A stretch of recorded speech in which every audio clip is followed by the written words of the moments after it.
So Naveen, వచ్చే ఎన్నికల్లో YCP ప్రభుత్వం గెలవడం కోసం ఎన్నో కుయుక్తులు పన్నుతుంది, ఎన్నో అడ్డదారులు తొక్కుతుంది అని చెప్పొచ్చు. ఇప్పుడు మద్యానికి సంబంధించి కూడా ఒక పక్క ప్లాన్ ప్రకారం నడుస్తోంది. సో ఎక్కడికక్కడ మద్యము షాపులకు వెళ్లకుండా దారి మలుతుందని చెప్పొచ్చు. దీనికి సంబంధించి ఒక లారీ మద్యం బాటిళ్లను పోలీసులు కూడా స్వాధీనం చేసుకున్నారు. సో ఇది మొత్తం కూడా అంటే మద్యం షాపులు అన్ని కూడా ప్రభుత్వ ఆధీనంలో ఉండడం వల్ల సో ఎంచక్క వారికి తోచినట్టుగా చేస్తున్నారు. అండ్ ఎక్కడికక్కడ మద్యం బాటిల్స్ అన్ని అంటే మద్యం అంతా కూడా వైసీపీ నేతలకే వెళ్ళాలి, ఇంకెవ్వరికి వెళ్ళకూడదు అన్న విధంగా పక్కా స్కెచ్ వేస్తుంది. దీనికోసం అంటే నెక్స్ట్ ఓట్లు అడిగేటప్పుడు అలాగే ఎన్నికల సమయంలో ఈ మద్యాన్ని సో విచ్చలవిడిగా మొత్తం ఓటర్లకు మనం పంచొచ్చు అన్న ప్లానింగ్ లో ఉన్నట్లుగా వైసీపీ ప్రభుత్వం తెలుస్తోంది.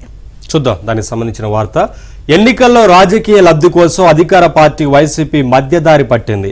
వైసీపీ నేతలకు కావాల్సినంత మద్యం అందుబాటులో ఉండేలా ఇతరులకు ఎవరికి దొరకకుండా చేసేలా ప్లాన్ చేసినట్లు తెలుస్తోంది. ఎలాగో మద్యం షాపులు కూడా ప్రభుత్వం చేతిలోనే ఉండడంతో ఈ దొంగదారి వ్యూహం పక్కాగా అమలవుతోంది. తద్వారా నోటిఫికేషన్ వచ్చాక ఓటర్లకు మద్యాన్ని యథేచ్ఛగా పంపిణీ చేసి ఓట్లు వేయించుకునే దిశగా ప్లాన్ చేసినట్లు తెలుస్తోంది.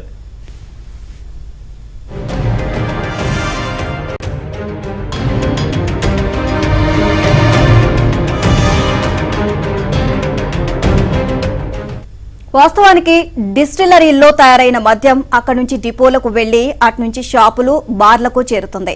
కానీ ఇప్పుడు ఈ దారిని మూసేసి నేరుగా అధికార పార్టీ నేతలు చెప్పిన పాయింట్లకే సరుకును చేర్చుతున్నట్లు అనుమానాలు వస్తున్నాయి. తాజాగా పశ్చిమ గోదావరి జిల్లా చింతలపూడి వద్ద డిపో నుంచి షాపులకు వెళ్లాల్సిన మద్యం లారీ దారి తప్పింది. నిర్దేశిత మార్గంలో కాకుండా వేరే దారిలోకి సదరు వాహనం మళ్లడంతో పోలీసులు పట్టుకున్నారు. ఇలా అధికారులకు చిక్కిన మేనేజ్ చేస్తూ అనేక వాహనాలు దారి మలుతున్నట్లు తెలుస్తోంది. ఇటీవల పలుమార్లు మద్యం కేసులు, సీసాలు స్కానింగ్ చేసే యంత్రాలు పనిచేయకపోవడం కూడా దీనికి బలం చేకూరుస్తోంది. ఈ ఆరోపణల నేపథ్యంలో అసలు మొత్తం మద్యం సరఫరాను కెమెరాల పరిధిలోకి తేవాలి అంటూ ఈసీ ఆదేశించింది.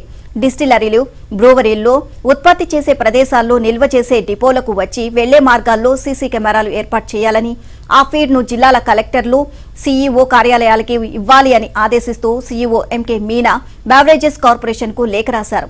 ఈ మేరకు వెంటనే చర్యలు చేపట్టాలని ఆదేశించారు. కానీ ఇప్పటికే కోట్లాది మద్యం బాటిళ్లు అధికార పార్టీ నేతల పాయింట్లకు చేరిపోయినట్లు తెలుస్తోంది.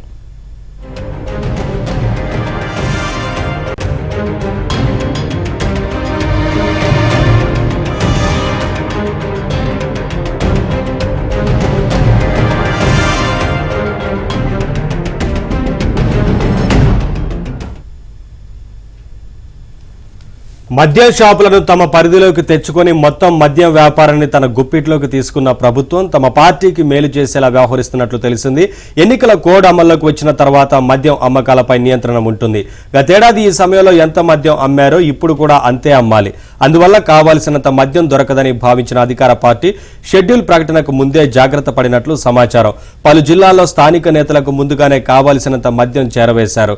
కొన్ని చోట్ల నేరుగా డిపోల నుంచే పంపినట్లు అనుమానాలున్నాయి. కాగా ప్రభుత్వం మద్యం షాపులే కావడంతో అధికార పార్టీ నేతలు ఎంత అడిగితే అంత మద్యం పెద్ద మొత్తంలో విక్రయించినట్లు తెలిసింది. సాధారణ వినియోగదారులు, ప్రతిపక్ష పార్టీలకు అనేక ఆంక్షలు విధిస్తూ వైసీపీ నేతలకు మాత్రం ఇష్టానుసారంగా మద్యం ఇచ్చేశారు. ఫలితంగా గత కొద్ది నెలలుగా మద్యం అమ్మకాల విలువ పెరిగిపోయింది.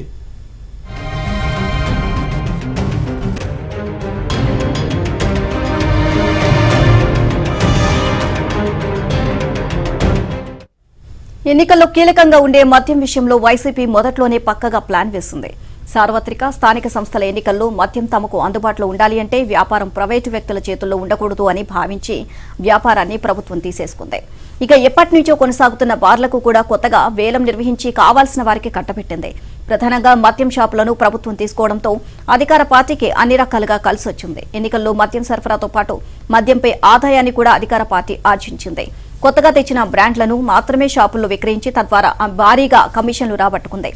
4.5 ఏళ్ల పాటు నిరంతరాయంగా ఈ కమిషన్లను వసూలు చేసుకుని ఇప్పుడు ఎన్నికల్లో తమ పార్టీకి మద్యం కొరత లేకుండా చేసుకుంది. ఇలా రెండు వైపులా అధికార పార్టీకి మేలు చేసేలా ప్రభుత్వ మద్యం షాపులు పనిచేయడం గమనార్హం.